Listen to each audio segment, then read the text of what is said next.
So many desires, or as many desires, so many blankets. Covering the radiance of the Spirit. We have to uncover to discover. We have to uncover, discover. We have to uncover,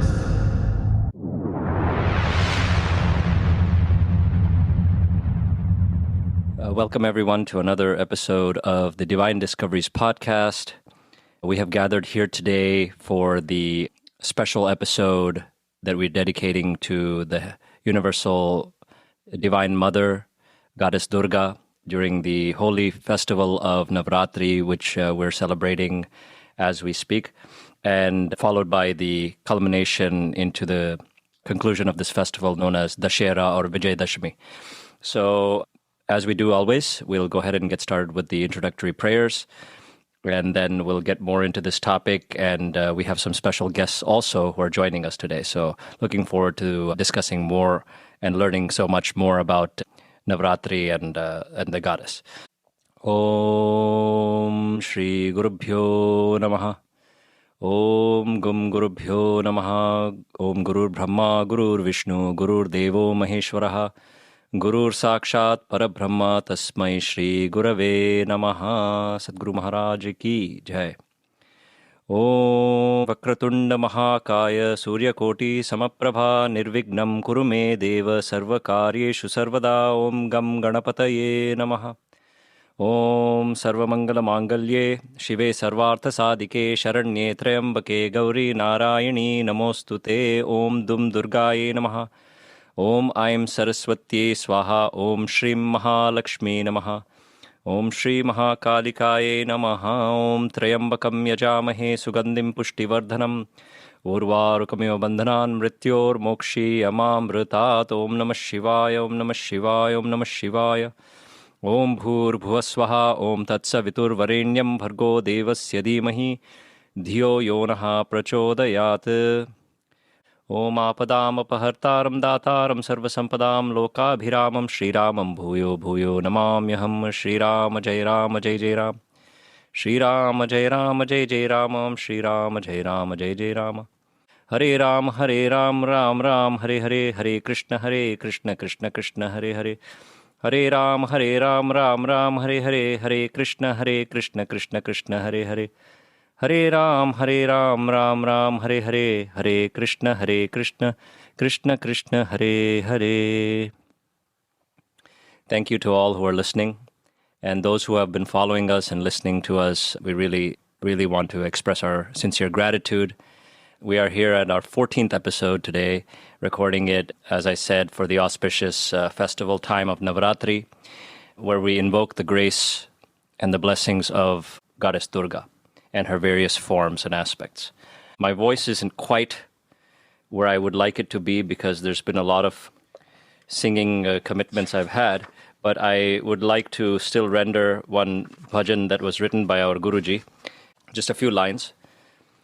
Jai Durge, Jai Durge, Jai Durge Kali, Jai Mata, Jai Mata, Jai Mata Kali, Jai Shakti, Jai Shakti, Jai Shakti Kali, Jai Lakshmi, Jai Gauri, Jai Vani Kali, Jai Shanta Durga, Jai Amba Kali, Jai Jnana Shakti, Jagadamba Kali, Jai Durge, Jai Durge, Jai Durge Kali, Jai Mata, Jai Mata, Jai Mata Kali, Jai Katyayini Mahamata Kali, Jai Tripura Sundari Jaganmata Kali, Jai Kundalini Malini Kali, Jai Jnana Kriya Ichha Shakti Kali, Jai Durge, Jai Durge, Jai Durge Kali, Jai Mata, Jai Mata,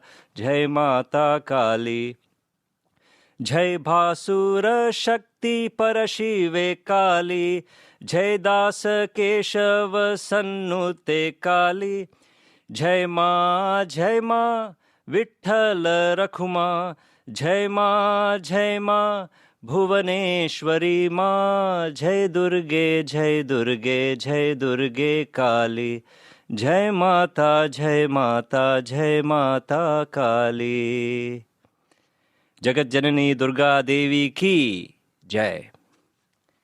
And on that musical note, I'd just like to ask Christiane if she could run through the various ways that our listeners could connect with us. Yes. Absolutely. Thank you, Prat. That was lovely.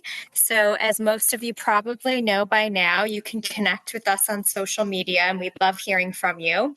Our channel on Facebook is simply Divine Discoveries. On Instagram, we are divine_discoveries_108. We have our dedicated WhatsApp channel. If you search Divine Discoveries, you'll find us. And we also have our inbox on Gmail. That is divinediscoveries108@gmail. So if you haven't commented or asked us questions or also rated us on the various platforms, we would love to hear from you, and we do appreciate the ratings. That helps us with our visibility as well. So thank you to everyone who has been engaging with us, and if you haven't to date, please don't be shy. Prat, would you like to get us going here today and introduce our guests? Yes, absolutely. So, one of the guests right off the bat is a returning guest who we had from our Krishna Janmashtami episode. She did such a beautiful, elaborate explanation and telling us the story about Jagannath Puri. And if you listen to that episode, you know who I'm talking about. The musically talented, the very devoted Smitha Raj is with us. Smitha, welcome back. Yes, thank you for having me as the guest speaker again for this time. Thank you. Yes, absolutely. And we have a brand new guest with us also who is from my singing circles. Jaya Pandey is our guest, special guest, and she's joining us. Let me tell you a little bit about Jaya. Jaya is a blend of analytical precision and soulful depth with a foundation in IT as a technical trainer and writer, and now leading training management at a pharmaceutical company. She brings clarity, structure, and insight to every endeavor. But beyond the systems, Jaya is also a professional singer whose voice carries the devotion and grace. Born and raised in Bihar, where Durga Puja lit up her life with color and devotion, Jaya holds a special connection to Ma Durga, not through ritual, but through reverence. That's very interesting. Though not traditionally religious, she is deeply spiritual, and her love for singing devotional songs is both a personal offering and a bridge to the divine feminine. Though she walks the world with a scientific lens, Jaya's soul dances with the goddess. Her story is one of quiet devotion where the goddess is not just worshipped, but sung to, remembered, and lived through every note and every moment. Wow, that was beautiful. And Jaya, thank you once again for joining us. We look forward to obviously hearing what you have to say about your connection with the divine goddess. But welcome to the show. Thank you so much, Prat, for having me here. I'm excited. Welcome, Thank you. Jaya. Thank you, Smitha. Thank you. It's our pleasure. So, whenever we've done these deity specials, it's always been a male aspect of the divine, and we have not, till date, done one on a goddess. So this is really a special, really, really special episode, and I'm really glad that we're able to do this. And I'm actually blessed also to be joined by three goddess-like friends and beings who are with me, and they're all really wonderful, wonderful ladies. And, I think that's what the characteristics that they have, I think, is really what the Divine Mother provides through her grace, which is devotion, sincerity, honesty, strength, mental toughness, benevolence, compassion, caring, genuine caring, selfless love. That's what majority of the women in this world, they possess these characteristics very naturally. So we as men should respect that, and we should also try to imbibe some of these qualities. So, Navratri by itself, the word, it means, Nav means the number 9, and Ratri means night. So it's a celebration, holy celebration of 9 nights that often culminates or concludes with the 10th day, which is some big celebration. And in this case, it is Dussehra. It's called Dussehra or Vijayadashmi. So we will get into that, what Dussehra is all about as well. And I'd like to mention, this is very interesting. I don't know if you all knew this, but there are 4 Navratris that are celebrated throughout the year. I did not know that. I just thought it was 2 because, and maybe not even too long ago, I didn't even know there was a second one. I always thought Navratri was around this time of the year in the fall when Garba happens and, Durga Puja happens. And I really did not know that there was even a second one. But then once I came to know there's a second one, while I was researching this topic, I came to know there are 2 more. So, and it actually coincides. That is a new thing for me too. I also knew 2. So 4 is, new. Yeah, absolutely. And, they coincides actually with the 4 seasons that we celebrate. Especially in the northeast part of the United States, we get a good balance of 4 seasons.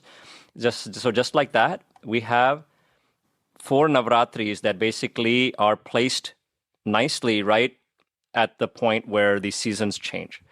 So there's Chaitra Navratri, which is in the spring. That's like the second most popular one. Yeah. And that coincides with our Hindu New Year.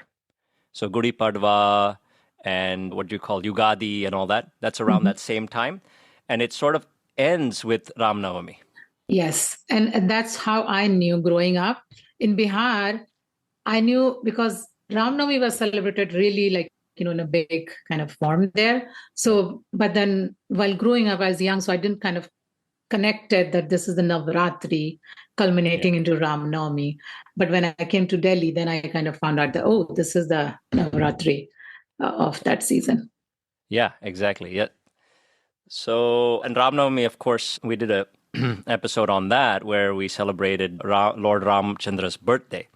So in this case, the Sharad Navratri that we're celebrating right now, which is in the fall, that is obviously the most popular one. And that concludes with Dussehra, as I mentioned earlier. So now, the other 2, the reason why most people don't know about it is because they're considered Gupta Navratris. And Gupta means hidden or, sort of like kept to yourself sort of thing. And that's when you invoke the grace of the goddesses, all the 9 forms that we're going to talk about that are worshipped during this Navratri, same 9 forms during all the Navratris. But these other 2 that are called Ashada, which is in the summer, and Magha Navratri, which is in the winter, these 2 are, like I said, very personal. And people who celebrate this, they do it for their own spiritual growth. So that I found very, very interesting. Now, I do want to speak about the 9 forms of Durga, as I mentioned, that are glorified during this time period. I'm going to go through them very quickly, and I'm just have a sentence to describe their significance, or really just to describe them, because in the best interest of time, we have a lot to talk about. So a lot of research can be done yourself. So I highly encourage that if you wish to know more about it. There are a lot of websites that give you little mini stories. In fact, Christiane and I have been posting on our Instagram page the small, like a picture, a story of each day's goddess and what is the significance. So it's like a mini story. There's like just some brief text that tells you just basically what you need to know. And if of course, you want to know more, then you can always research it yourself. But it starts with, I believe, September 22nd was the first day, which is Ma Shailaputri. And Shaila means mountain, and she's the daughter of the mountain. So her name is Shailaputri on that day. And then there's Mata Brahmacharini, the one who practices severe penance. There's Chandraghanta Mata, the one with a crescent moon as her bell. Kushmanda Mata, the creator of the universe. Skanda Mata, the mother of the deity Skanda, or Kartikeya as he's known. He's the general of war when it comes to the deities. And Katyayani Mata, a warrior goddess who destroyed demons. And the form for today, 7th day, is Kalaratri Mata, the embodiment of fear and destruction of evil. And tomorrow will be the Ashtami, Durgashtami, and that'll be Mahagauri is the form there, the radiant and most beautiful one. And then the Mahanavami, which is the next day and the final day of the 9, is Siddhidatri Mata, the bestower of supernatural power. So as we've mentioned before, siddhis mean powers or supernatural powers or yogic powers that you acquire through your sadhana and your practices. So those you can use, and of course you need the grace of divine God, or in the male form or female form, to bestow these types of siddhis upon you. So Siddhidatri Mata is such a manifestation of the goddess. So with that, we have listed all the 9 forms of the goddess, but I would like to actually ask my castmate Christiane to speak a little bit more about one of them. And Christiane, you can tell me which one connected with you and why, and what you would like to contribute today. Yes, thank you so much. So when I was reading about these 9 forms, the one that really struck me was the 4th form, Kushmanda. And in terms of her appearance, as I'm sure you know, she is usually bright and glowing. She has a nice, beautiful aura, typically orange or red or golden. She rides a lion, which can symbolize courage and mastery over fear. Typically, she has 8 or 10 arms, and she is holding numerous weapons. Yet her face remains calm and joyful. And I learned her name. Some of you probably know Sanskrit and know what this means. But when you break it up into 3 parts, Ku in Sanskrit means a little. Ushma can mean warmth or energy. And Anda is the cosmic egg. So when you put this all together, Kushmanda is believed to mean the one who created the universe out of the cosmic egg with her divine smile. So when I read that, I thought, wow, this is really incredible stuff happening here. Because not only is she the creator of the universe, but she did it in such a simple, like benign, feminine act, right? Just a sweet smile. And it's imbued with positivity and joy. And then I subsequently learned that she is the source of all energy, all light, all life. She sustains the world with her Shakti. I think we're going to talk more about what that concept means. What is Shakti? What is this power? But what I learned is that Shiva is often associated with a masculine principle that represents pure consciousness. And that's a still, or like an unchanging force, a force of stability, if you will. Where Shakti is active, it's creative, it's in motion. That's what brings everything into existence or manifestation. So Shakti is the feminine divine energy and the force behind it, anything and everything that comes into being. And I think this can apply both obviously in the cosmic universal sense or in an individual personal sense. And I know, like we've talked on this podcast before, about the interplay between the masculine, the feminine energies, and how one has and needs both. And I think we're thriving when we have both of our energies in balance and working together. But Kushmanda is really a great example, I think, of the sheer force and power and strength of the feminine energy. I think sometimes in like the modern world and the secular world, women think, oh, if you want to be strong, if you want to be powerful, if you want to be successful, you have to channel your masculine energy. But no, ladies. Here's Kushmanda, who did the ultimate power act, right? She created the entire universe from her feminine energy. So I think that's a good lesson for all of us to keep in mind here. Oh, something else I thought was interesting is, another thing in modern parlance, we hear a lot about the word manifestation, right? Like it's some new novel concept, but here we are, Kushmanda, in our ancient wisdom and tradition, she's basically telling us that by focusing on positivity and harnessing your own unique gifts and your own creative powers, we can manifest our wishes and our dreams and create reality from them. The other thing I thought was really cool that I learned about her is her energy is associated with the heart chakra, the anahata.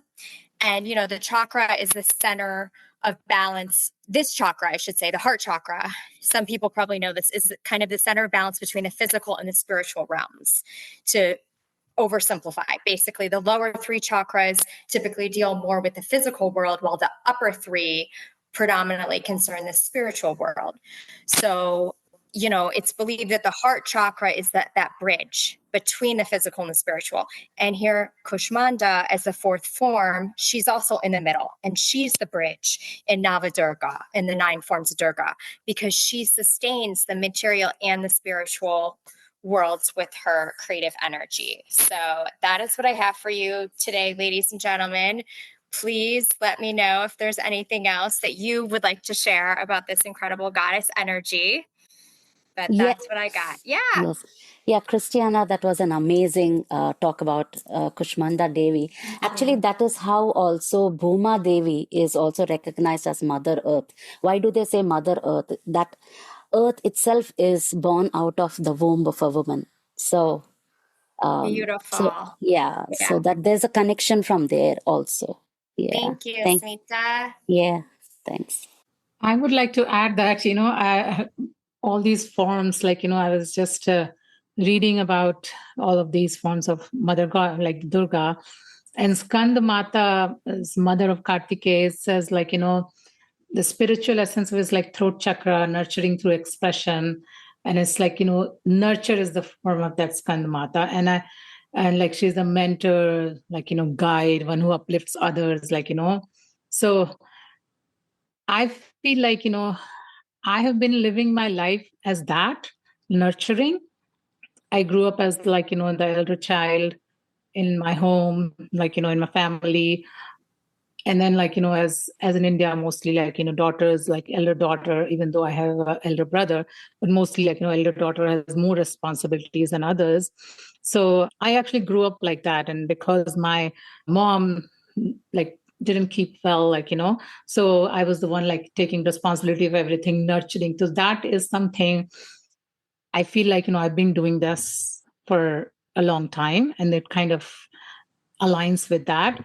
But I feel now I really want to take the form of Kalratri, which is that form of goddess, which is because at this point a lot has happened in my life that I really feel I need to be fierce, who wants to destroy ignorance and darkness, make more connection with the crown chakra, ego dissolution, and the transformation. Truth teller, I think I need to take that form now. I really want to do that. And God help me if I can do that.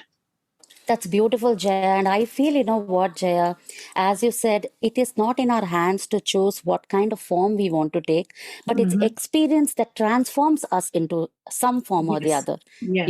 Yes. And just for joke's sake, even if we get angry, we are Chamundi. Yeah. Of course. Yeah, I do.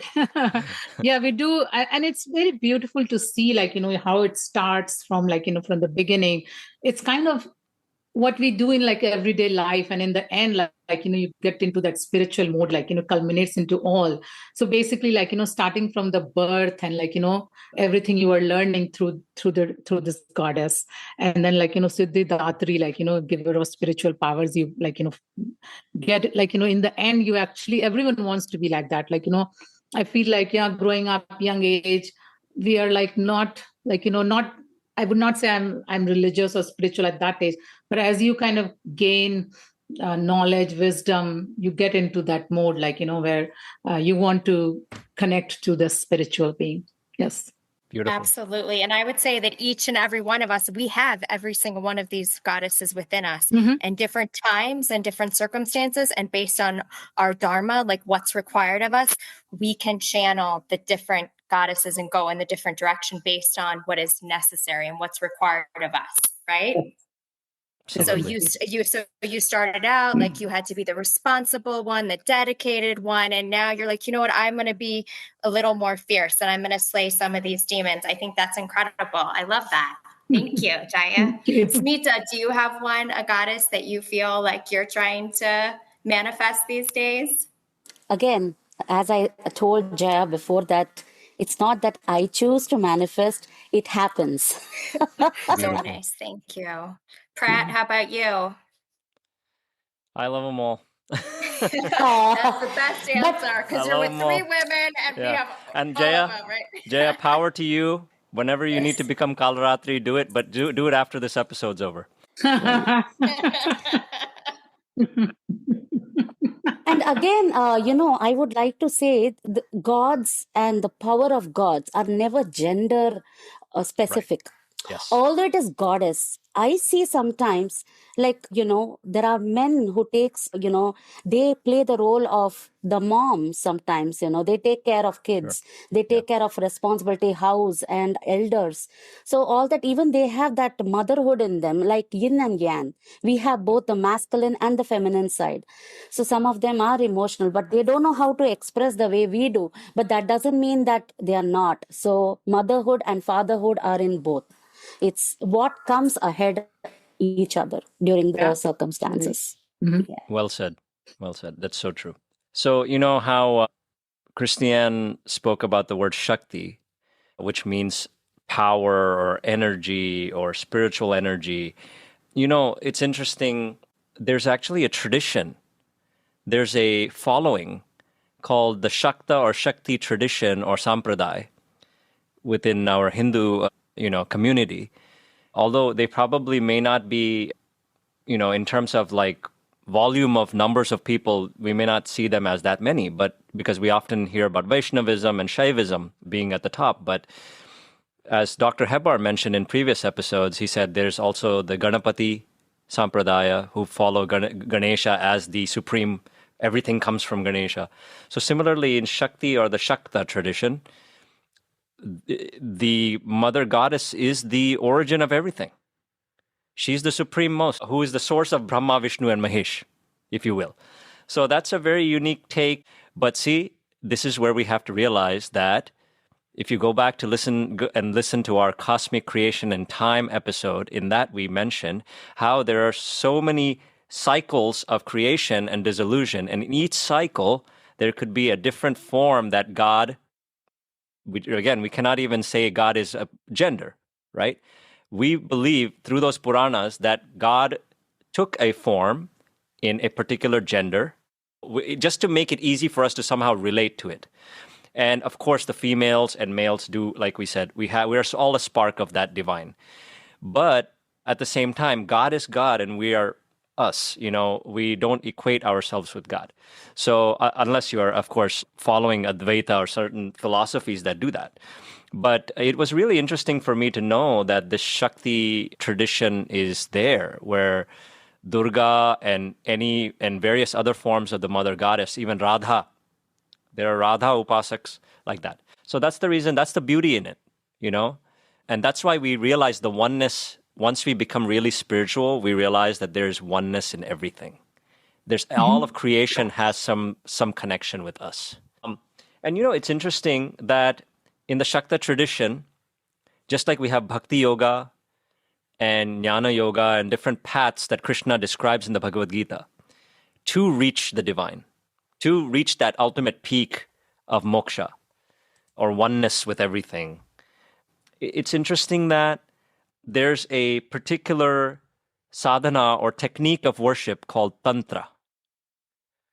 It's very rarely uttered or spoken about in most spiritual gatherings because I think it is somewhat of a niche technique, and it's a very specialized technique. It's something that I heard only qualified gurus who are expert tantra practitioners who have that ability to give diksha or initiation to other subordinate students. Those people are the only ones who can guide their disciples in the mode of tantra. And there's a lot of rituals, and it could be because we have various forms of the goddess, various forms. Not just the 9 that I mentioned. There's so many different forms of goddesses, right? Small little temples, even one, it could be a very small aspect of the goddess that only one village may be praying to. But most people may not know about that one, But there's so many of them, and each goddess has a unique mantra that carries a different type of energy. And when you invoke that goddess's grace, then you're looking for a particular type of result, and it's amazing. And in this Shakti tradition, there are two main schools. One is called the Shri Kula and the Kali Kula. Kali Kula, I should say. Kali Kula, family of Kali worshippers. Kula means like clan or family, right? Or, group of people. The Shri Kula, the main deity is Tripura Sundari or Lalita. And that's the main deity. And that the strongest following of this school is in southern India. Kali Kula, which often glorifies and worships the fierce aspects of the Divine Mother as Kali or Durga or Tara. They are mostly based in north and eastern India, around West Bengal, Assam, Orissa, those areas. Yes, so this is really cool, very interesting. And unless you're one of the people who follows that, you may not know much about this. So it's very interesting when we research these kinds of topics, what all gems of wisdom we can find. And as you all went around and sort of identified a little bit with one form or another of the 9 Navadurgas, it reminded me of the fact that, in Hinduism, there's so much reverence to the feminine energy. And they say God, if he's the fire, that burning that the fire does is the feminine aspect, right? So what good is fire if it doesn't burn, right? So its essence is really in the fact that it burns. So same thing with water and all the different elements that we are made up of. And I realized that, within us, we already spoke about all the emotional and the personality traits of compassion and fierceness and all these different aspects that we channel when we need to, like Christiane mentioned. That's something that we channel from within. But externally also, we have the Mother Earth that we consider feminine. We give that personification or that deification to Bhumata. We have the holy rivers that we've given names to, right? Gange, Yamune, Chaiva, Godavari, Saraswati, Narmade, Sindhu, Kaveri, Jadesmin, Sannithim Kuru. So we say that during the puja. So the holy rivers are given all goddess forms. And bhakti in itself, devotion is goddess, right? Shakti. So many... Knowledge, Saraswati. Saraswati, knowledge, yes. Arts, wisdom, knowledge. Gayatri, Mother Gayatri, who we invoke for grace so that we can become spiritually illuminated. That's what the Gayatri mantra is really telling us. Wealth and prosperity, Mahalakshmi, right? So without all these things, how do we survive? In this world or beyond? There's no way.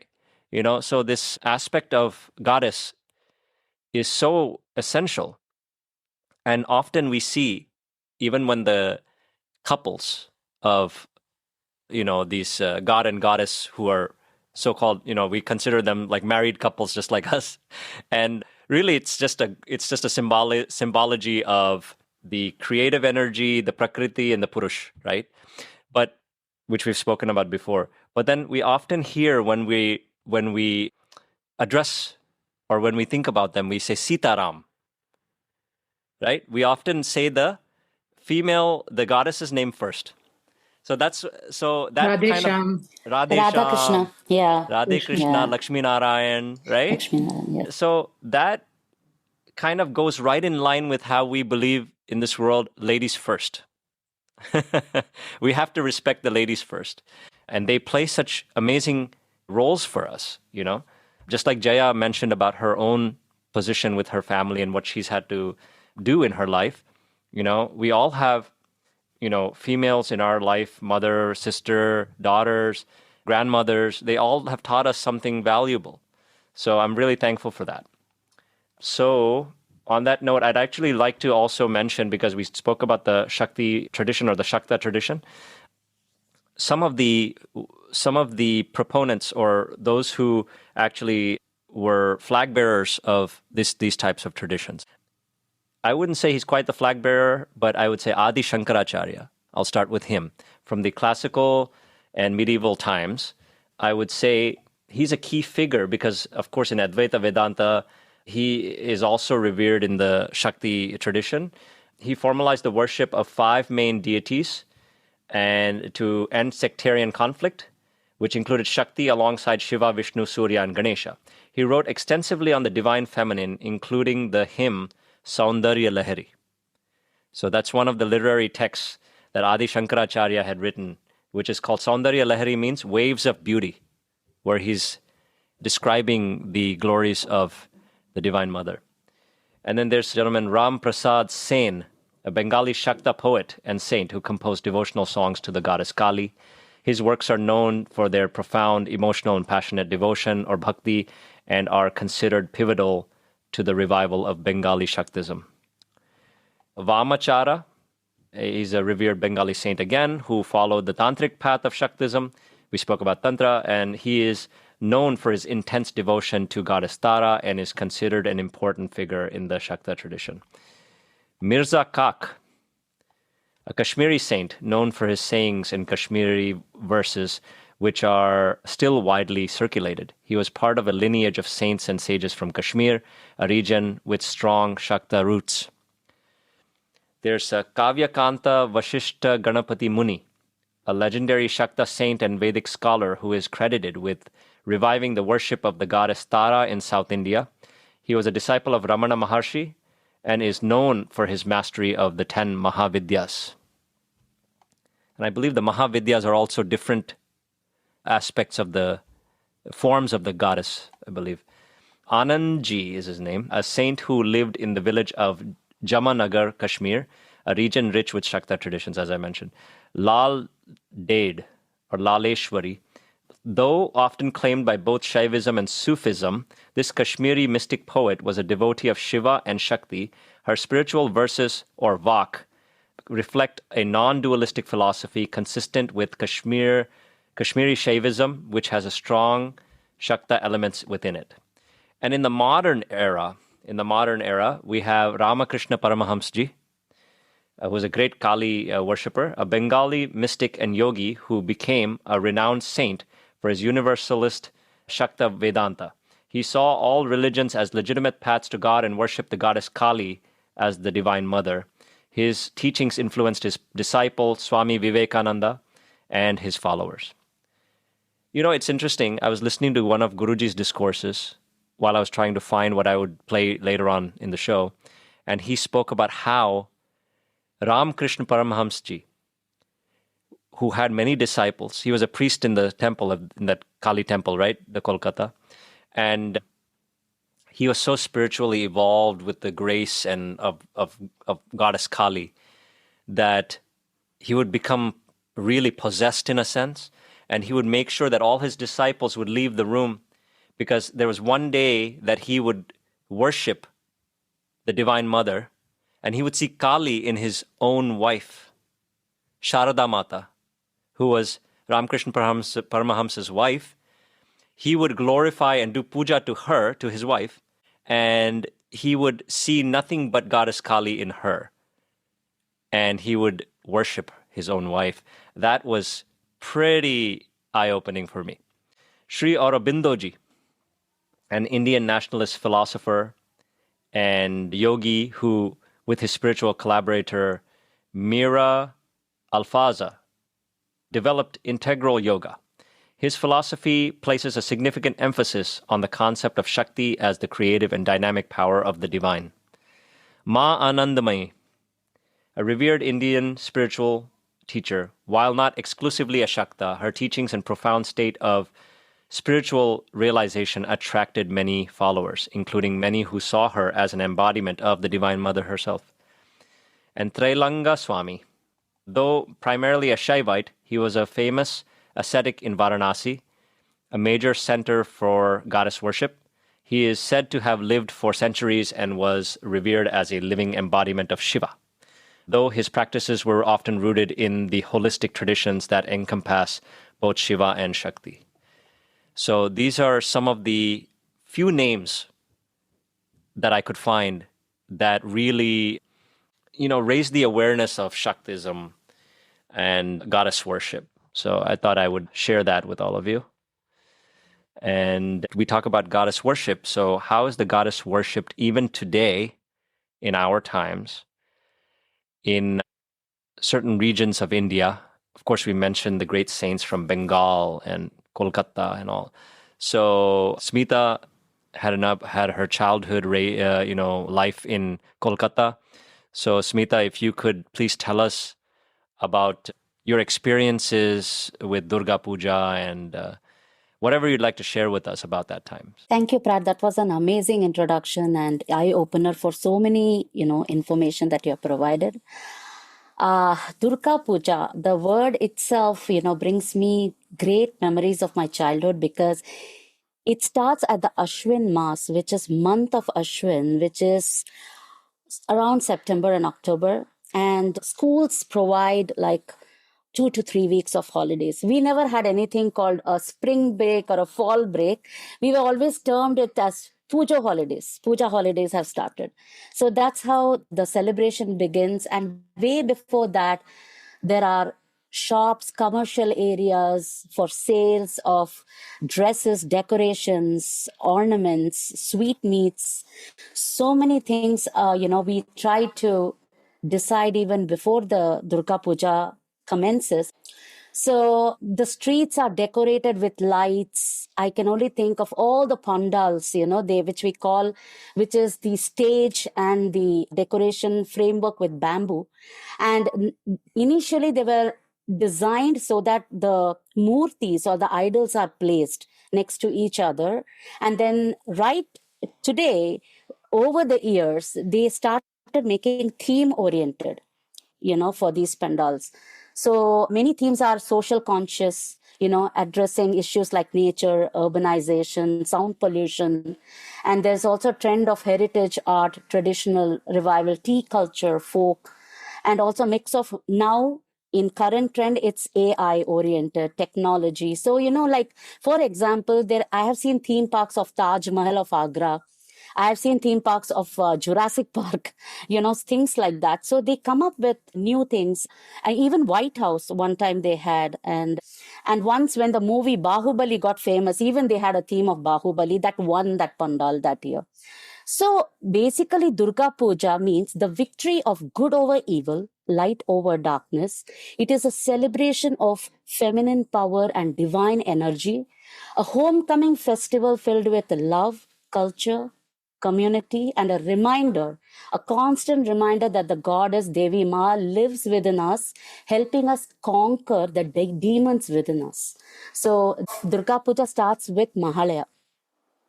So Mahalaya is observed 7 days before Durga Puja starts. So it marks the end of Pitru Paksha, and which is a period dedicated offering prayers to ancestors, and then starts the Devi Paksha.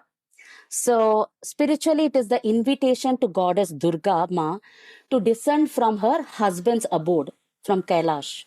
So thinking that she's, taking a vacation with her children, who is Saraswati, Lakshmi, Kartikeya, and Ganesha.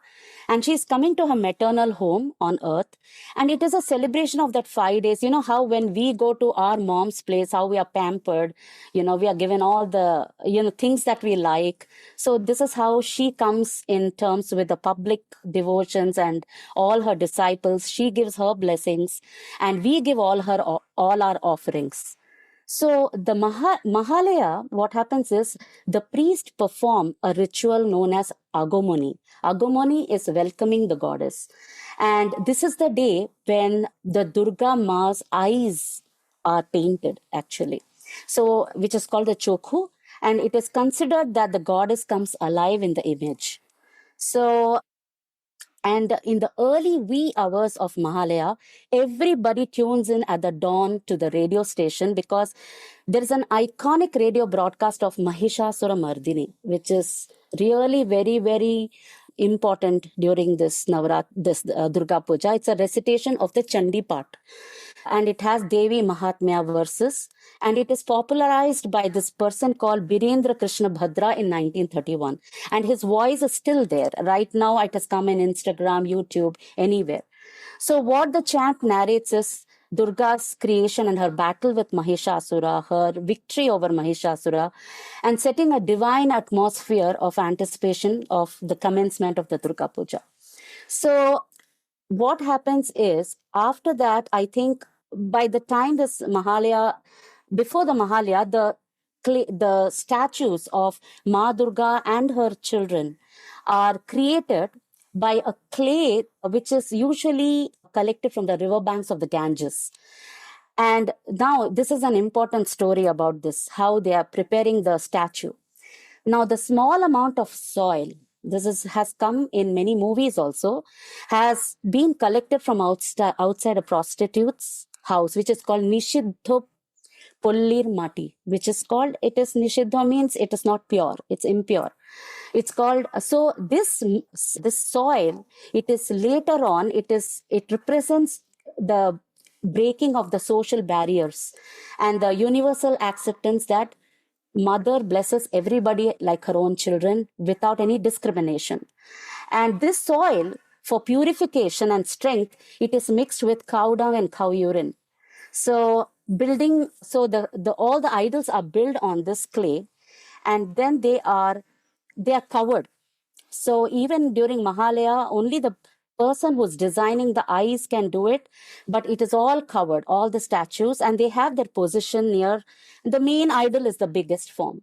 So, and then around that, a bamboo and straw framework is created for the pandals. So the structure is shaped to form the basic outline of Durga. She is sitting on a lion, and she has a sword that shows that she is killing Mahishasura. Mahishasura is at her feet, dying. So that is the victory over that. So now she doesn't only have the sword, it also depicts that, the mythology, it's a story and the mythology that starts that when Mahishasura, the demon, was literally, defeating all the devas. They got really scared at a point that Brahma, Vishnu, Mahesh, they said that let us all form together to design the Shakti called Durga and send her. And she was given by all the demigods different kind of weapons. So, for example, the Trishul was given by Lord Shiva, which symbolizes courage and destruction of evil. Sudarshana Chakra from Lord Vishnu symbolizes righteousness and eternal order. The conch, the Shankha from Varuna, which represent the cosmic sound Om. The bow and arrow from Vayu and Surya represents energy, focus, and potential. Thunderbolt, which is Vajra from Indra, which symbolizes the firmness of spirit and strength. And the sword from Yama represents wisdom and the sharpness of intellect. The spear from Agni symbolizes fury, power, and destruction of evil. The lotus Padma from Brahma represents purity, truth, and detachment. The club or the Gada from Hanuman or Kubera represents loyalty and devotion.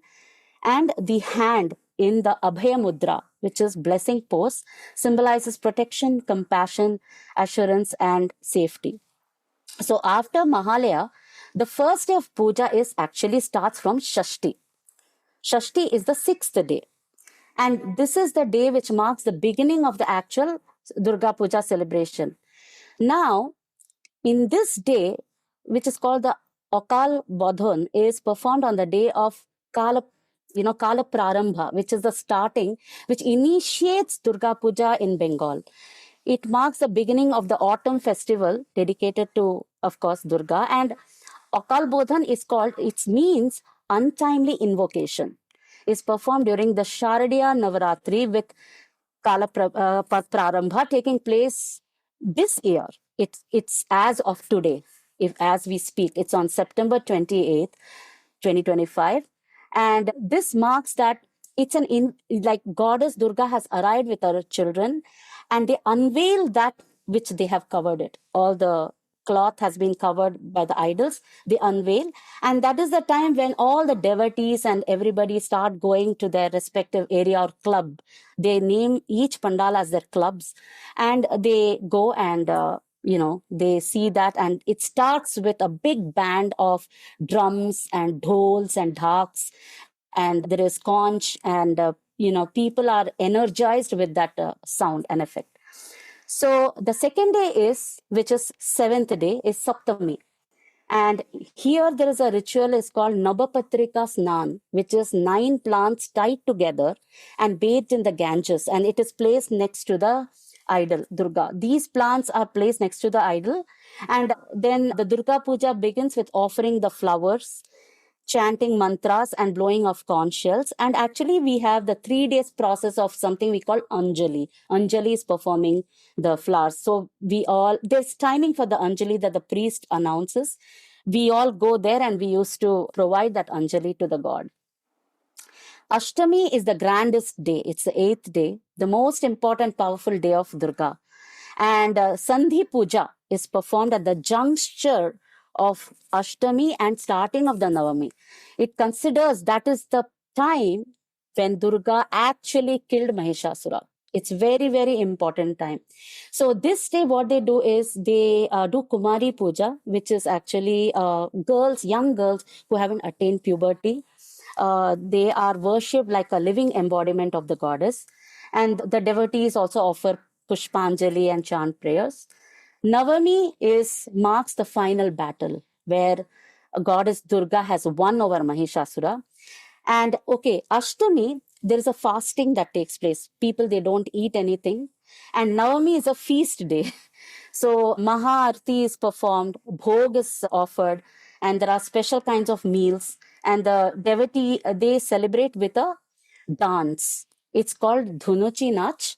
And there is Dhunuchi Nach is nothing but it has like a vessel kind of it's a pot, earthen pot vessel where they have the incense, and they hold it in the hand and the ladies dance. So that is called Dhunuchi dance.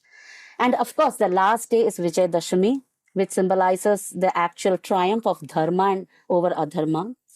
And that day, all the married ladies, they wear beautiful saris, colorful white sari with red border, shindur, and shakha pala bangles. And then they have something called the shindur khela. So they play with the sindoor and smear on each other, and that's like an offer to the goddess. And of course, by night time, they have a big truck or a big, semi truck where they take all the idols, and it is the time to, the procession starts with immersing all the gods and idols in the water. So it is a very emotional farewell, but we know that she's going to return. It's just like Ganesh Puja, how we say, Agle Varsh Lautariya. Like that, here they say, Ashte Bochor Abar Hobe. Next year, she will come again. Now, the last but not the least, there is a belief that she comes in various vahanas. Vahanas are transportation, and each of them symbolizes something, and she leaves also. So, like for example, normally the standard vahana is lion, which symbolizes courage and strength. Boat, Noko, which indicates peace, prosperity, well-being. And elephant brings happiness, growth, abundance. So like this, there is horse, palanquin. Sometimes the horse and the palanquin are a little challenging, that they might leave calamities and disease spread or something like that. But I'm so happy that this is a year of the elephant, triumph, and a lot of abundance, and hope so, we all look forward for all good happiness and potential happiness all over. And Goddess bless us. So on this note, it's like I revived back and I was reliving those period of Durga Puja. So maybe sometime I'll get that opportunity to be there in Kolkata around that time.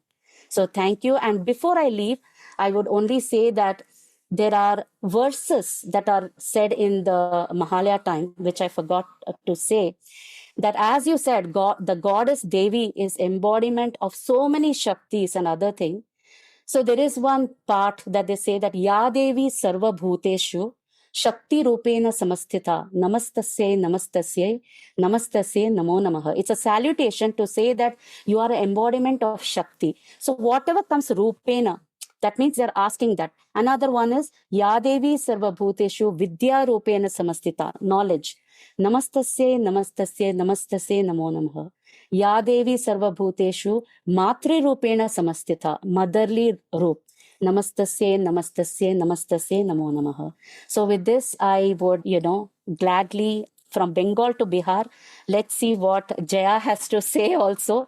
And looking forward to listening to hers also. And thank you for giving me this opportunity, Prat. Yes, and thank you, Smita. You gave me a lot of other information which I kind of missed in Bihar Durga Puja celebrations. Yeah. So Bihar, Bengal, as just wanted to tell you that, they are like a sister, just neighboring states in India.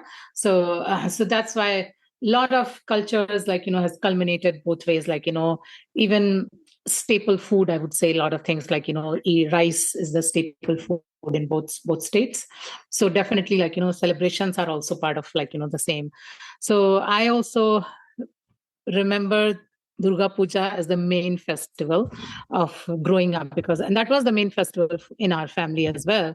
And to me, as a child, I see it more as I will just, I know that, Smita gave you the whole meaning and everything, with the goddess, but I will give you the more how I felt growing up, from the child perspective, what I thought about it. So for me, it was more like Durga Puja was the time when we would go to my grandma's place. So that was something very exciting for us. We were very excited. Somehow we were very connected to all of our siblings. We were very connected to my grandma because, as I was telling, my mom never not used to keep well. So my grandma was taking care of us a lot of time, but she would live in her town and we would be living with my dad and where he was working. So we would drive to her place, and we are so excited to be there. And as Smitha was telling, that was the main time when we would get 10 days holidays from school. So we were so excited. And then seeing my grandma, how she was devoted, as we also know about the Mahalaya and this chanting of Ya Devi Sarvabhutesu Shakti Rupen Samsita Namastasye Namastasye Namastasye. That was 4 a.m. Everywhere we'll be hearing that. My dad will put on the radio. So those are the things I remember and makes me go want to go back, which I kind of miss it here. Even now, my dad sends me in WhatsApp these Mahalaya. Every year he would send me. So that I remember. And then in my Dadi's place, what we used to do is she would, from the day one, so we also used to celebrate it from the Sasti only, but from day one, my Dadi will be doing the reverence with the help of a Pandit ji. So there is someone who will be coming at home who is a Pandit ji is who does all the priest, offerings the priest. to God. Yeah, the priest. Yeah. Yeah. So we will she would be making in the morning. She'll get up. She'll be making a big a plate, like a thal, we would say, with a lot of offerings. She would be cutting the fruits and dried things and and flowers and everything. She'll be putting everything, getting ready for the priest to come and do this puja. She'll be taking bath in the morning, and then she will be also showing us all these things. And so that was one thing going in our mind. The priest is coming and we would be waiting. What we would be waiting is when that will end, and then we'll get the prasad is the offering, so we will be waiting for that. So my dadi will be doing that, and from first day onwards, she every day the priest will come for 9 days, and the 9th day there will be a homam, they'll do the home, offering to the fire, god of fire. So we'll wait for that. And then since it was my grandmother's place, my grandfather, who used to have his own pandal for Durga Puja. So then we would also go there and see the development of how the murti is coming in, and we would wait and we would also think about that, oh, this is our pandala, this is our pandal. So we have this that excitement that, oh, this is ours. So we'll go there and wait for the day when the the whole cloth will come out of the and we can see the Durga ji. So all those excitement. And one other excitement was linked with this Durga Puja for us was in the whole year. Before it was not that we would get new clothes all the time. So Durga Puja was the time when we would look forward to get new clothes. Before starting Durga Puja, my dad, mom will take us to a a fabric place, and we'll get like, fabric from there, and they'll take us to a tailor where we will get like, the dresses made, like, so we were so excited because now all this excitement goes away because, you just go to Amazon and you buy something, or you just go to a store and buy something, Right. all this excitement is gone, because that time it was like, oh my God. And then what my Dadiji used to do is that she would not let us wear that cloth until the day of Ashtami. So like, and then she would keep that new clothes like, next to Durgaji, and we will just like every day we'll just like, ask her, can we wear it today? Can we wear it today? And she would be, no, you'll have to wait a couple more days, and we'll be just counting those days. So, and on that day, actually, we would be just waiting since morning. And then she would, what she used to do is she used to mix a turmeric thing in her, like, a small thing. And she would like spray everywhere in the home just to purify the home. Also, like, near to the cloth, not on the clothes, but we would be like scared. Daddy, just be careful, it doesn't go on the cloth. And she'd be doing that. And then she would give us like, and then we will like, take a bath and wear that cloth, go so excited. And then like, go to the pandal. So all these like, memories that comes alive, like, with Durga Puja. We also used to have a lot of, as you know, like, I am like a kind of that logical reasoning kind of person, asking like, so many questions. Like, when my dadi will say something, oh, don't do this, then I will be like, no, why goddess has made us, so then why don't I do it? She would not punish her, she's not that like, cruel. And so all those like, reasonings also go on with my dadi, and she would take all these questions very nicely. Like, she would not like make She us wouldn't like get offended. fear. No. And she Yeah. would not let us like, that, oh, you should be fearful of God. She would not do that. Yeah. She never would have done that.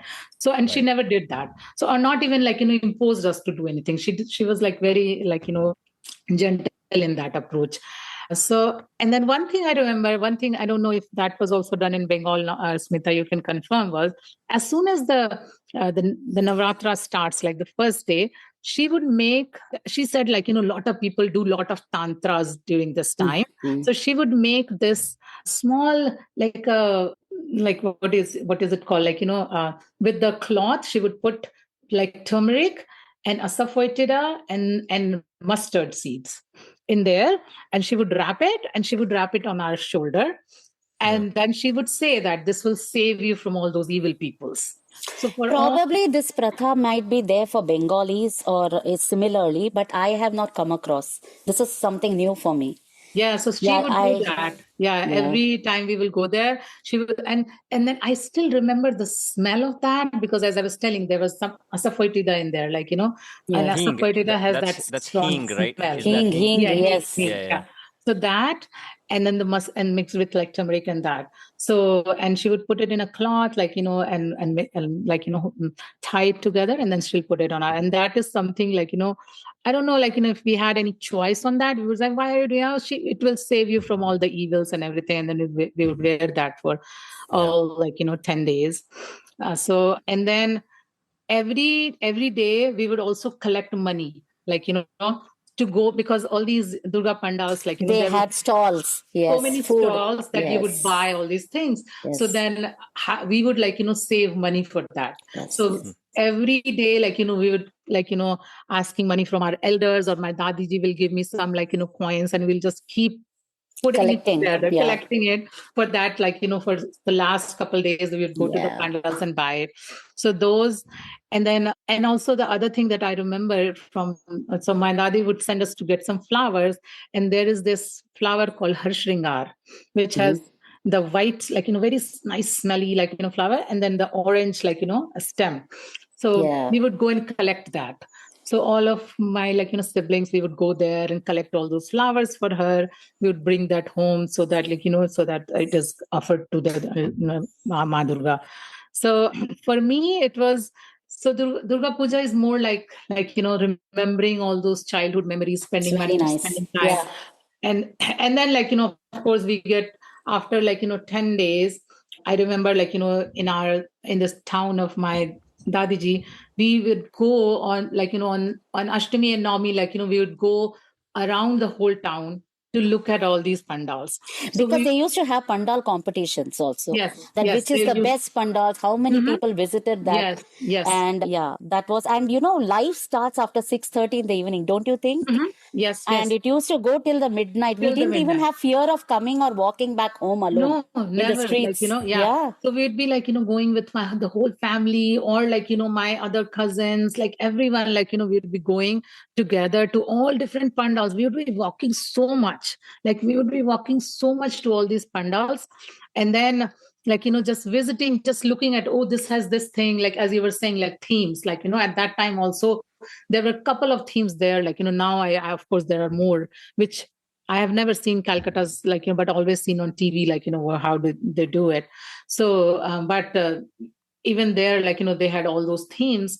And then, as you said, in the 10th day, 11th day, is when in the procession would come to go to river Ganges to immerse goddess in there, so then in front of our my dadiji's place, we would run to that place. We'll stand there for hours, because all of the goddess are going to process from that place only. So we would be just going there, getting a seat for us, nice seat where we could see all these goddess. So we would just sit there for many hours, and we would be waiting for, oh, okay, now this Durga is coming, this Durga ji is coming, this Durga ji is coming. So all these memories are, as I'm speaking, it's all coming to me, and now after so many years in US, I would say maybe 8-9 years back, I found all these Bengali communities doing Durga Puja in some schools, which kind of, it felt really good, because that kind of connected me to my childhood. So I definitely every year I go and see, at least for a couple hours, I just go for darshan, just to revive my memory.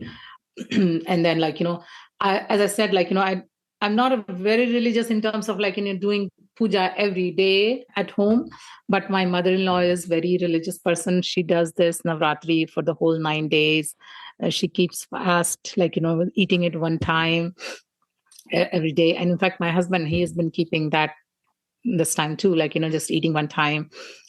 Although he's not a religious person, I'm telling you. But I feel there is some connection there. My name Jaya, my mom kept it as another name of Durga. So as you can say, in the mantra, there is a Jaya, that says, and my mom was really wanted to keep this name for me. She had thought about it before her. She got married. Actually, she thought about that. I'll name my daughter Jaya. So actually, speaking of the name, it just struck me, most of these goddess oriented mantras, which is like Vishnu Sahasranam, we have something called Lalita Sahasranama, which and also Mahishasura Mardini. If you see, most of our Indian girls' names are picked from there. Yes, you're right. Like Jaya Jaya He Mahishasura Mardini, there Jaya is there also. Yeah. So, and like that, even in Lalita Sahasranam, every verse has got so many names and that to alphabetical order. Yes, you're right. Wow. Yeah. So, so true. Yeah. So I have that feminine side where I kind of feel I have that Durga power in terms of fighting for women's rights, anytime, and even for as in India and everywhere, it's more like patriarchal society, even though we worship goddess, but I do see a lot of inequalities, and we see everywhere, and even in India, how women are looked upon, how they are have been brought up in the culture, and all those things kind of have been in my mind growing up. Also, I always felt that men are given more importance than women, or how you get married and you go to your in-laws place, and then they kind of expect that you are doing everything. So all those things, I try to fight that demon, and I try to do that even now.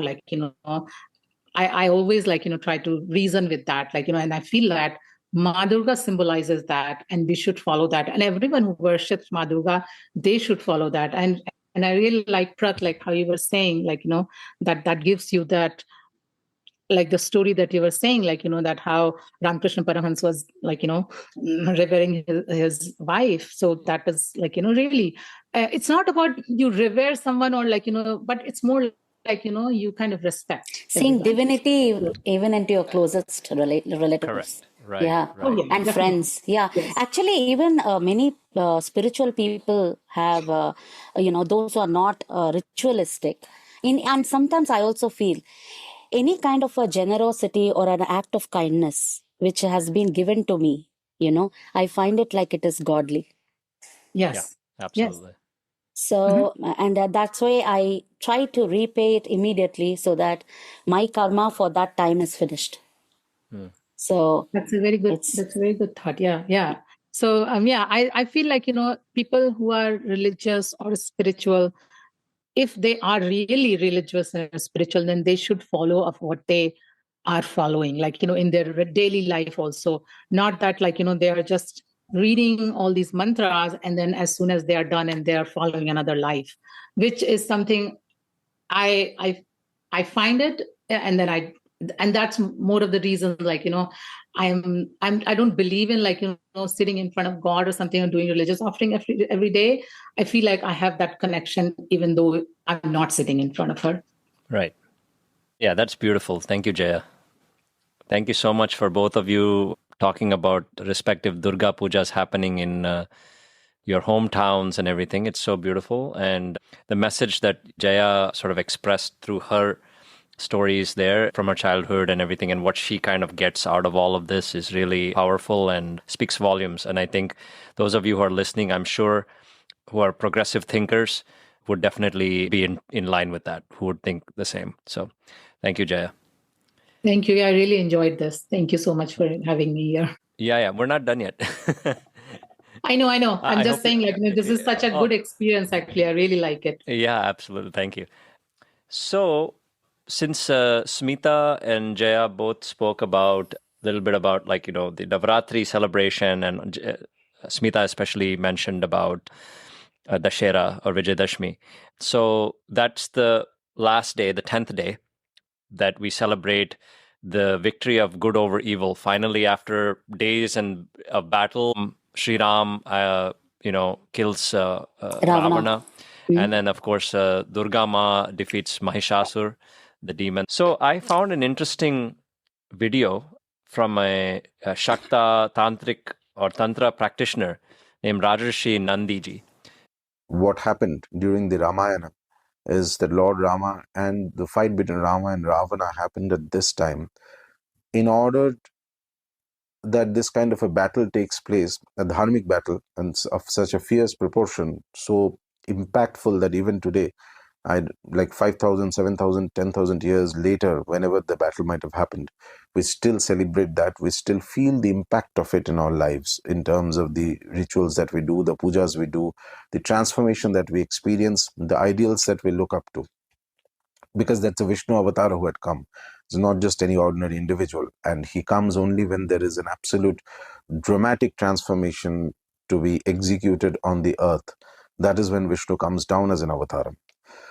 Now, in this phase, the fight happened at a time when the gods, when Vishnu himself, when the Chaturmasam was going on, and therefore the goddess had to be awakened from sleep. So therefore, this period was known as the Akal Bodhan. Akal means untimely. Udbodhan means awakening, the untimely awakening of the goddess. So the Kalika Puran, for example, goes into beautiful description where Brahma, who realizes that this great war is going to happen, so he goes in search of the goddess of war, Ranachandi, without whom no war is ever executed and without whose blessing nobody can ever win any war. So as he keeps searching for her, eventually he comes across a small little girl sleeping under a bale tree, small vilva tree, and singing stutis to her, he awakens her from her slumber, because that girl, he realizes, is none other than the great goddess Chandika, who is the mistress of all war. So in the Ramayana, therefore, we see that the Akal Bodhan happens, the goddess is awakened, other gods also watch as the battle between Lord Rama and Ravana keeps happening, and then till the 8th day of the battle. Mind you, this version that I'm telling you does not come from the Valmiki Ramayana, it comes from the Shakta text like Kalika Puran. on the 8th day, Brahma realizes that Ravan is able to somehow fight, if not fully fight, it's sort of, contain Rama, who himself is a Vishnu avatar. So that itself is a big mystery, that how is Ravana able to, fight somebody as powerful as Rama. And then he realizes it's because Ravana has been worshipping the goddess and her blessings is with him. And as long as the blessings of the goddess is with an individual, even an avatar of Vishnu cannot defeat him completely. Okay. So then he realizes that this cannot go on. Ravana will not be defeated until that blessing of the goddess is removed from him. And so he comes and tells Lord Rama that you have to worship the goddess Chandika. And once she is pleased with this, pleased with your worship, she will remove the anugraha that she has on Ravana, and that is when victory will come. So on the 9th day, on the Ashtami and Navami specifically, Lord Rama, in this specific rendition of the epic, it's believed that Lord Rama worshipped goddess Chandika. And as he was worshipping, he offered 108 lotuses. And this worship happened at the Sandhikshana, which is the Sandhikala, is the time when the Ashtami Tithi changes to the Navami Tithi, a 48-minute period of time. And these lotuses, in order to test his devotion, actually this is not a test, but when the gods do something, it's more of a lila. Lila means a play acting they do, so that we humans can understand certain principles and elements of worship that is important. It's like a lesson for the whole world. They don't need to do anything, but yet they do acts which resemble our activities to some degree, but the real motivations and the energy behind this is entirely different. So the goddess takes one lotus away from, hides one of the 108 lotuses.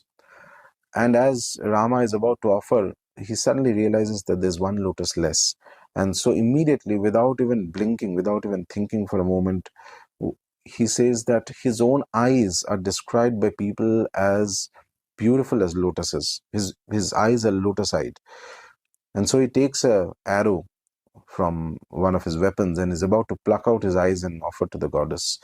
And at that moment, the deity, Divine Mother, Ranachandika, she manifests in front of Rama, holds his hand and says that my blessings, complete blessings are with you. You are Vishnu. Nobody else other than Vishnu has come down.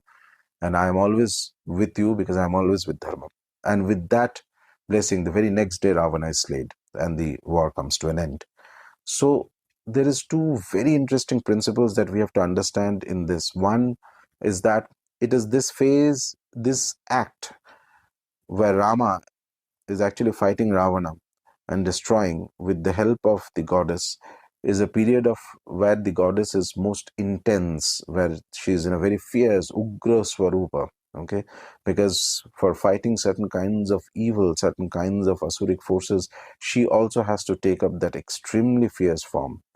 This is first thing. Number two, this ends in a very victorious note for Dharma. So therefore, if we utilize this time properly, then we also get some blessings because of the energy that was generated by the act of Rama defeating Ravana. We still feel the impact of it in our lives today if we are open as an Upasaka.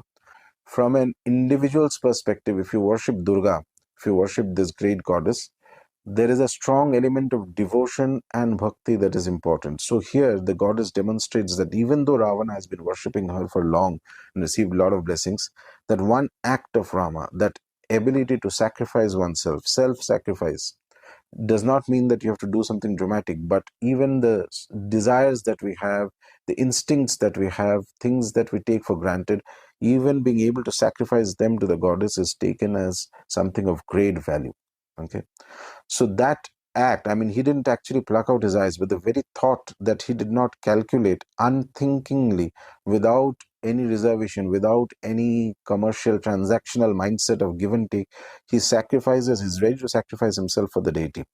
That act ensures his absolute victory. And by that, as I said, it's a lila, mind you. It's not that Rama actually had to do anything, but by this he teaches us, even thousands of years later, that the ultimate success in puja, in upasana, personal and private upasana of the great goddess, depends a lot on the amount of devotion, amount of non-calculating devotion that you can offer to her.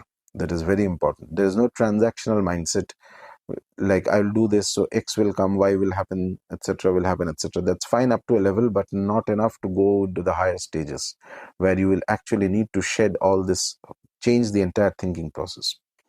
That was really beautiful. So much details.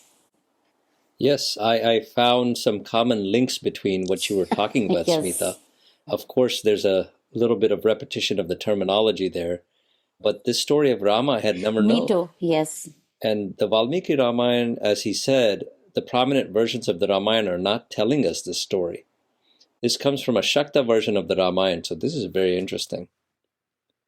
That's why it's called Rajiva Lochana. Rajiv Lochana Yes. is lotus. Yes, yes, yes. Yeah. That's very interesting to know. Yeah. Amazing, amazing. So that pretty much tells us the meaning of Dussehra or Vijayadashmi. You know, we were leading into that from the discussion on Navratri, obviously, and it means the triumph of good over evil. Whether that be Rama over Ravan or goddess Durga over the demons. There was also the killing of Raktabijasura by Mahakali. So, you know, there are so many stories like that that tell us about these asuras or demons that sought immortality, but often forget to cover all the boundaries because it's virtually impossible to do so. Just like some demons said they should not die at the hands of any god or man, so God comes in the female form to destroy them. Similarly, in the Ramayana, Ravan does not mention man or the Vanara or the half-man, half-ape species. So this is really a great learning experience for all of us, and it makes us feel good that ultimately, no matter what happens in life, we have that inner ability to fight the circumstances and triumph over whatever hardship we may be experiencing at any given time, and we can ultimately emerge victorious. I also like the way he said even a little act of sacrifice to the goddess in any form, you know. And sacrifice can be a habit, a bad habit, or anything that's why, you know, when people also do some fasting to get certain things, you know, done in their life, prapti ke liye, so they also give up something. That is also sacrifice. And another thing is, as I said in Durga Puja's main thing is, apart from the, you know, victorious over evil, it's our inner demons, killing our inner demons. So, you know, even in terms of Ram and Ravan, I have seen certain songs that have that man ke Ravan jo nikale, Ram unke man mein hai. So Correct. it is Beautiful. that's Yeah. another thing which is there in a song, and I really like that. So which is the true form in the modern world. Right. You're right, Smitha. Yeah. Very well said, Smitha. Yeah, you know, that reminds me of something, you know, in the Satyug or the golden period, good and evil resided in different realms or planets. That's where the wars happened between the devatas or the demigods and the demons. In the Treta Yuga, both good and evil were on the same planet, but they were residing in different countries. Like, for example, Ram and Ravan. You know, Ram was from Ayodhya or within Bharat, India, and Ravan was the king of Lanka, which is now modern-day Sri Lanka, so different countries. And then the Dwapar Yuga came, and good and evil existed in the same family, as exemplified by the Pandavas and the Kauravas, as a part of the Mahabharata story. And now in the Kali Yuga, good and evil exists within each individual. And the human birth is an opportunity for us to work out our karmas and try to reduce, if not eliminate, the amount of negativity and evil that lives within us. We all have our faults and our shortcomings, but it's upon us to use the spiritual practices that have been handed down to us to purify our minds and our hearts to ultimately become better people and progress spiritually.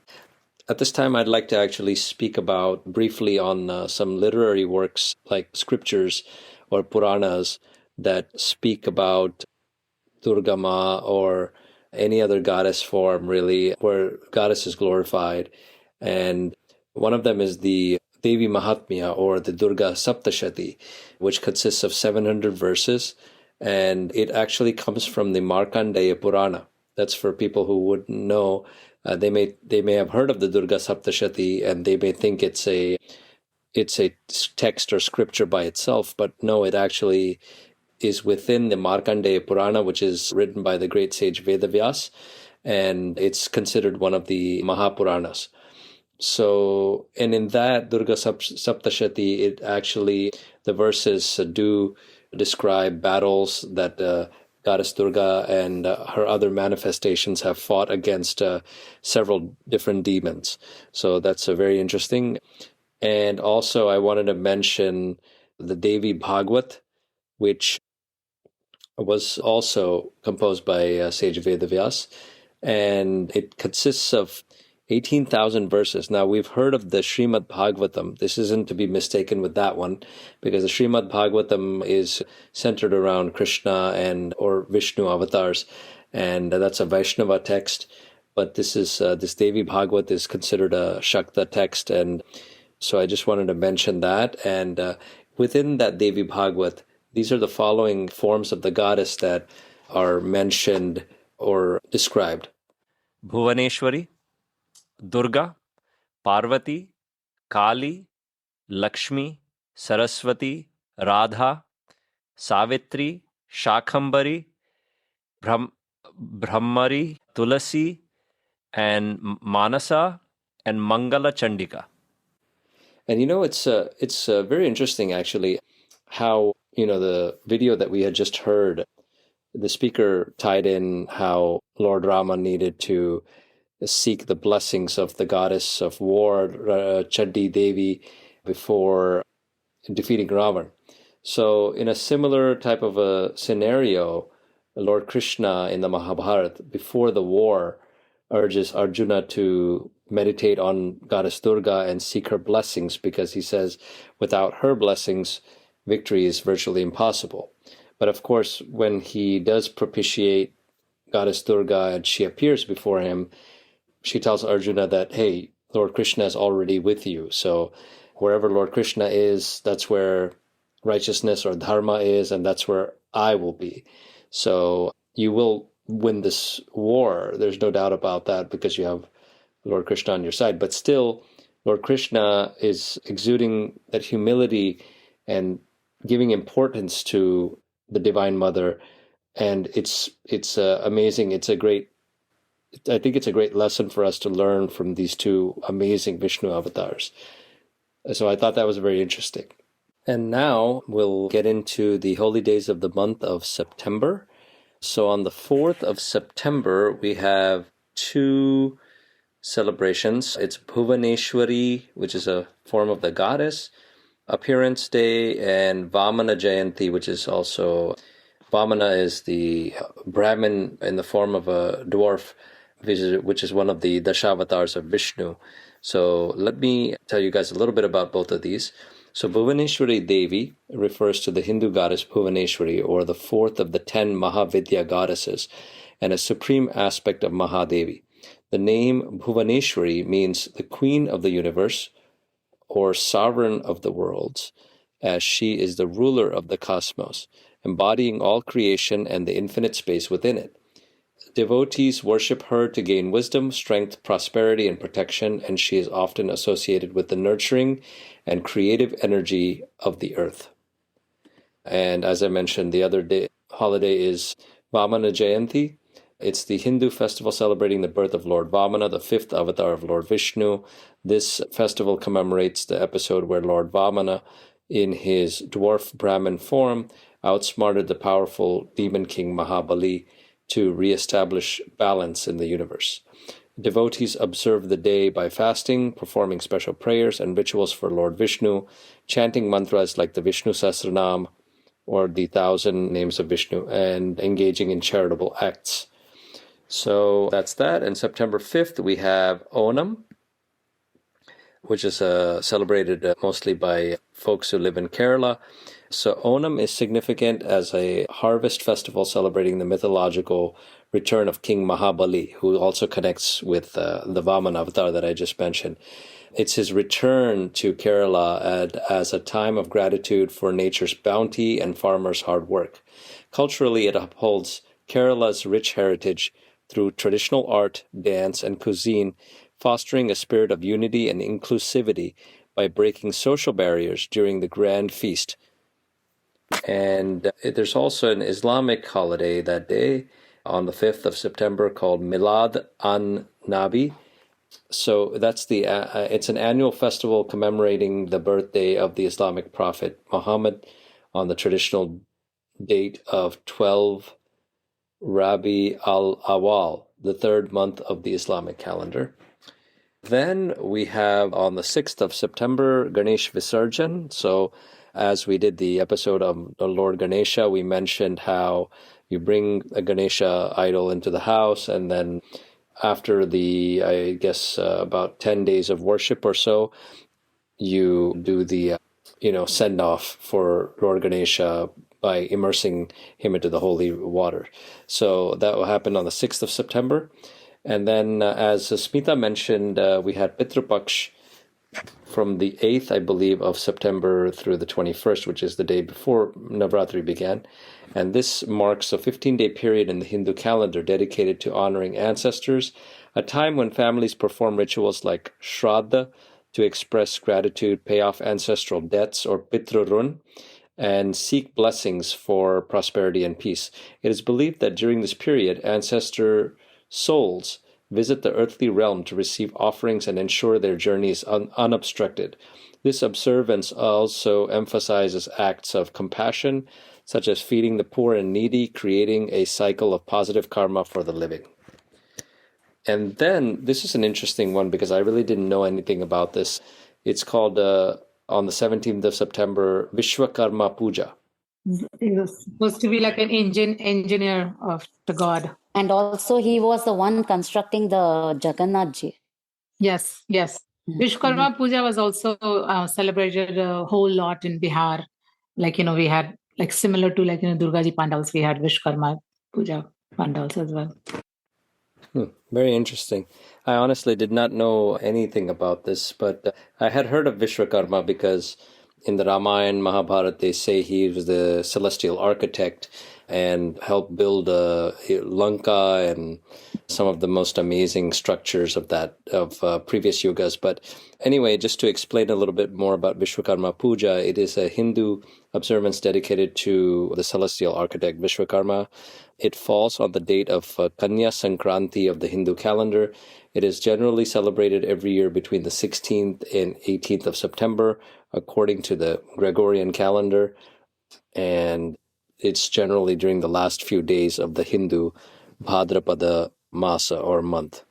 Actually, there are people who fly kites. It's also a kite festival, if I'm not mistaken. Achha. Because I was there in Kolkata. This used to be there used to be competition between. Okay, is this the famous kite festival thing? No, there are two kite festivals. Two kite festivals. Yeah, one is celebrated in Rajasthan area during the January month when we have that Makar Sankranti. That's when they celebrate the kite festival there. I think in Delhi and all also, but in east side, as she's saying, like this Vishwakarma Puja. Yeah. Really nice.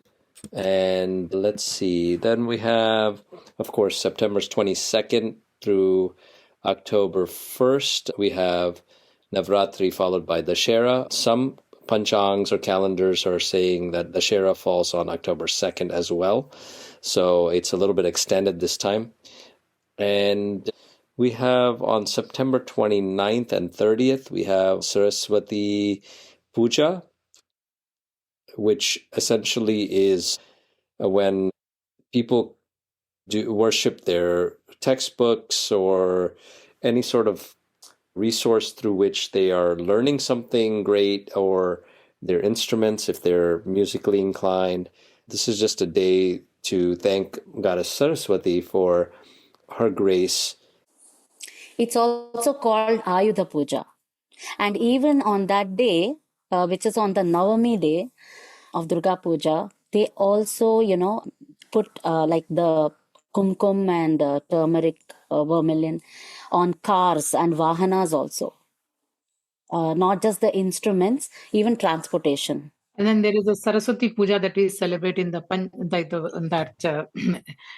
January. That is Basant Panchami. That's the Basant Panchami. Yes. And that is also a big festival in Bihar, Bengal, at schools, I remember my school having Saraswati Devi, deity. Right. Yeah. And we were all dressed in involved. yellow saris and yellow. Yes, Yeah. yes. Yeah. So which we didn't see when we moved to Delhi area. They did not know about this Saraswati Puja. And then I'd like to mention also, because unfortunately Christiane ran into some technical issues, so she had to drop off. So she obviously would have mentioned Rosh Hashanah, which is a Jewish holiday. It's celebrated this year was, I think, September 22nd through the 24th, which really coincides with the start of Navratri. So Rosh Hashanah's significance lies in its observance as the Jewish New Year, celebrating the anniversary of the world's creation and marking a time for introspection, repentance, and renewal. As the first of the quote, high holy days, this 2-day festival is a period of spiritual self-evaluation where Jews reflect on the past year, consider their actions, and make resolutions for the coming year.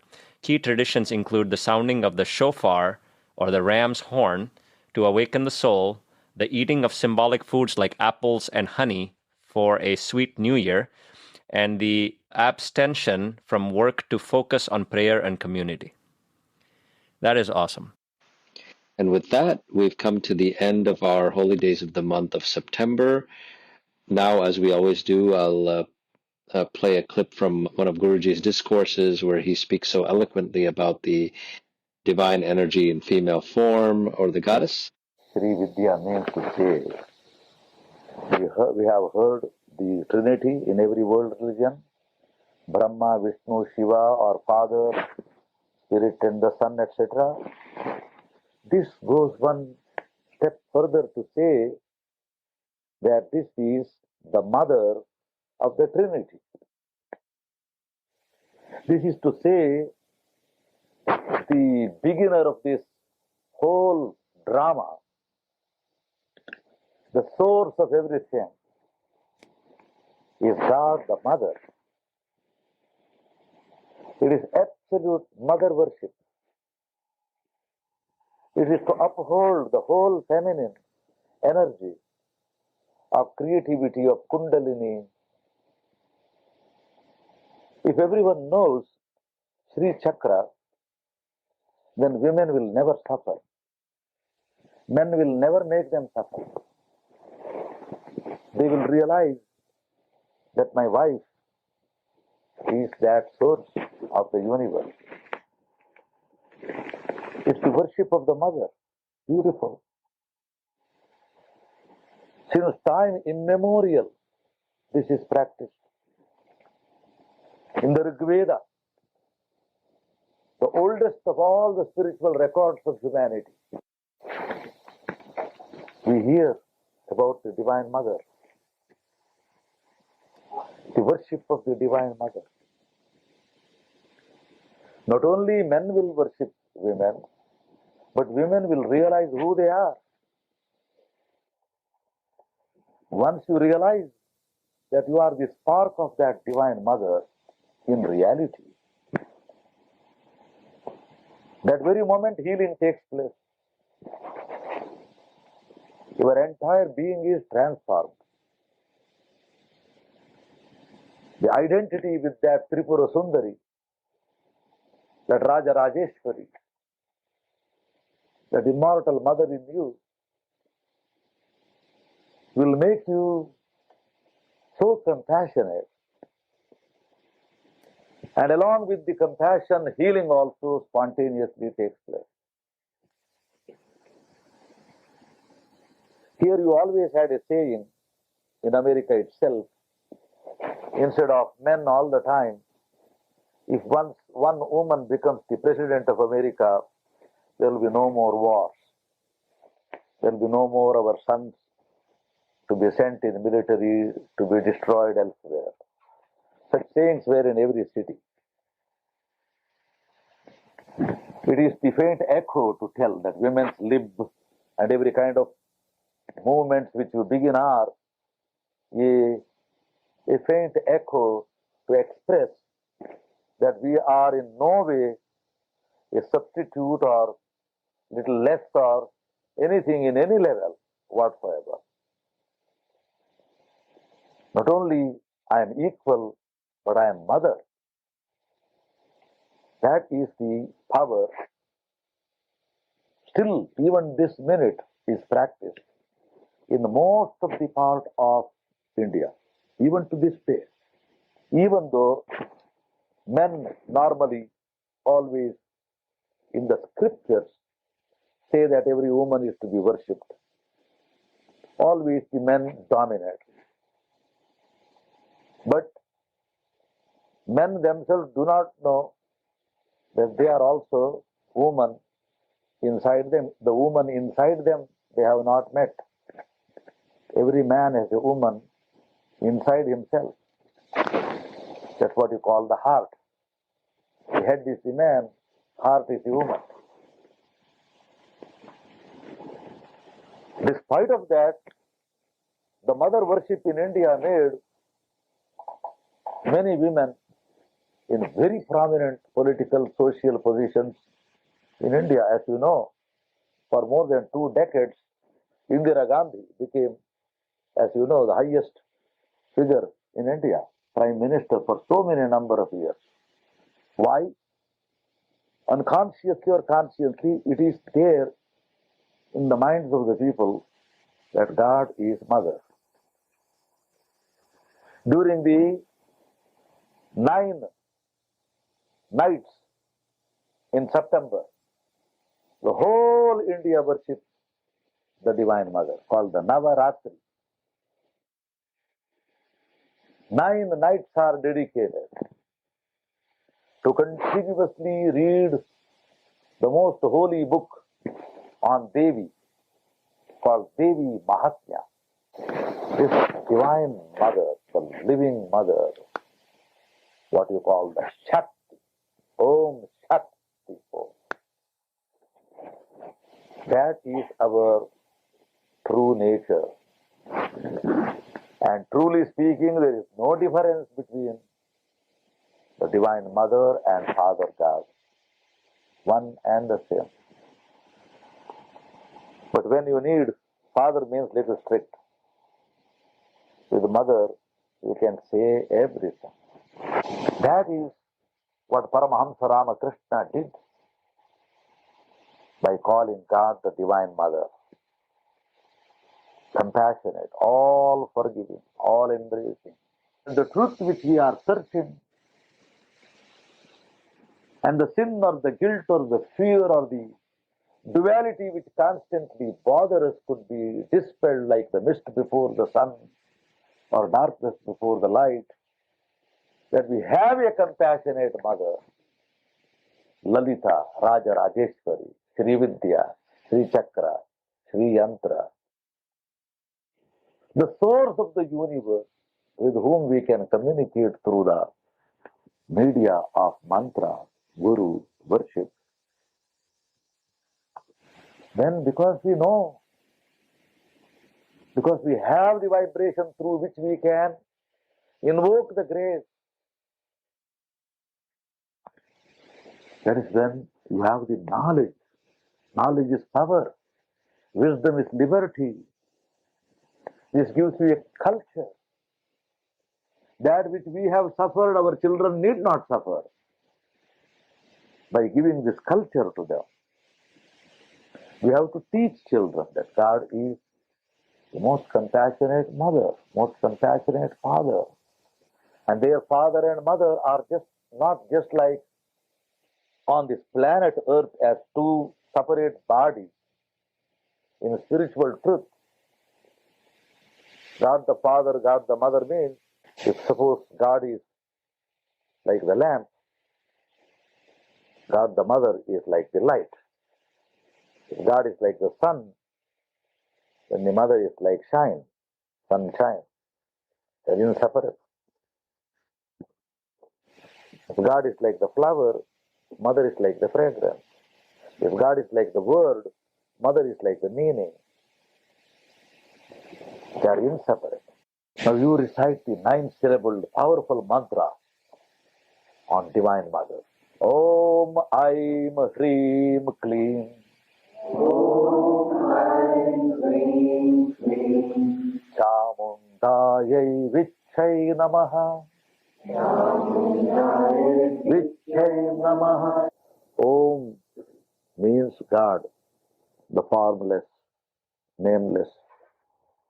Om means the word of God. Om means omniscient, omnipresent, omnipotent. Om is the source of all the mantras. Om is the word, and word is God. In the beginning was the word. Word was with God, and word was God. That is Om. Aim is the symbol of Saraswati, eloquence, words, communication, writing, literature, poetry, every expression, art, painting, music, everything is Aim. Hreem, that is the most powerful mantra of the Sri Chakra. See, whenever the Divine Mother saw a lot of negativity coming in the form of demons, then it is said that mounting upon the lion, she would once scream by saying, Hreem. In that very moment, all the negativity is dispelled. So just like Om for God, the masculine aspect, that Hreem is for God, the mother aspect. Kleem, K-L-E-E-M, Kleem, Kleem. Kali, Kali aspect. So Om, Aim, Hreem, Kleem. One is the Bhuvaneshwari, the compassionate mother. Another is the terrible aspect for the destruction of the demons. Blessing you with several kinds of powers, namely Jnana Shakti, the knowledge, Ichha Shakti, tremendous willpower, Kriya Shakti, creative intelligence. And the Chamundaye means the Chanda and the Munda, duality. The two colossal demons, the symbol of duality, negativity. Chamundaye Vichai means one who destroys and dispels all that dark power, negativity, psychic attack, curse, fear. It will be rooted out. Because this fear causes a lot of psychosomatic diseases. So mother makes you fearless. And that is the symbol of her mounting upon the lion. See, the demon below, crushed, is that Satan, the demon of darkness. And with her innumerable arms, innumerable celestial weapons, time and again the destruction of dark powers take place. And the benign spiritual virtues are developed. Therefore, the Durga, Kali, Chamundeshwari, Mahishasura Mardini, powerful mantras. It is a whole universal religion itself, the worship of the mother.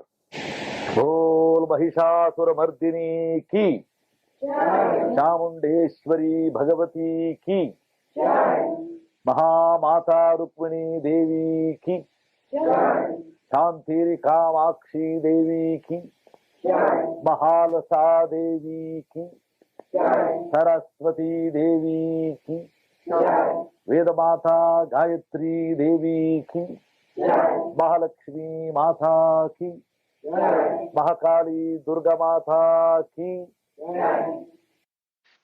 Wow. Usually I have a loss for words when Guruji's video is over, but what an amazing message. May all those who are devotees of the Divine Mother of Goddess Durga, I hope you all are having a very blessed Navratri and also enjoyed this episode, because I truly did. Our guests were amazing, Smitha and Jaya. Thank you so much for your contribution and taking us down memory lane, and also giving us such a vivid description of Durga Puja and how you all grew up with these festivals. So it's really amazing to hear from both of you. I hope you all enjoy. I hope you both enjoyed doing this as well. So Yeah, we relived it. Yeah, you relived it. we enjoyed We, sharing this, and I yeah, learned a lot too. Like yeah, with exactly. the research that you came up with, Prat, and you, Smita, telling me Hmm. all these things. So, yeah, Same here. in the You videos just, that you played. yeah. And there are various aspects of goddess we got to hear today. Just not one aspect, but all aspects. And with Absolutely. this strength, let's start our week or the year with that. Mm-hmm. There's a sense of confidence that has come in me after today's session. Thank you. So, Yeah, yeah, definitely. Yeah, it resonates with all of us. Thank you. resonates. Exactly. Yeah. So thank you again, and may all our listeners be well. Om Shanti. Thank you. Om Thank Shanti. you so much. Om Thank you. Shanti.